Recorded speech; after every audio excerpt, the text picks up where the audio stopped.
နေတော်နေတော့လေနေရထိုင်ခင်ရွေးဒီမှာရိုက်ကွင်းစားပဲဟေးချူတင်မှာပြင်သူစီစားကြောင်းနဲ့လူနာမည်ကြီးမင်းသားပါဟေး Producer စိတ်ကြရန်တွေကိုလှိမ့်ရိုက်လို့နေတဲ့တကားလုံးစားအပြေတော်တော်နေဆောင်မှာပေါ်တော်မူရောက်လာနာမည်ကြီးမင်းသမီးပါဟေးမင်းသားကယူမင်းသမီးကမြူချမရိုက်တော့ဘူးကွာနောက်တကကိုပူမင်းသားကမေးမင်းသမီးကိုမေးနေတဲ့ညပြောင်းစညို့ပြပြန်ရေး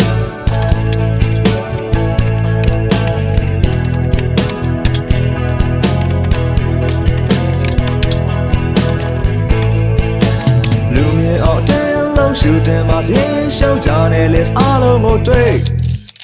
ငိမ့်ငိမ့်နေစမ်းမှာဒီအချိန်လေးမျိုးမှာ producer တော့ပွားတယ်ဟေး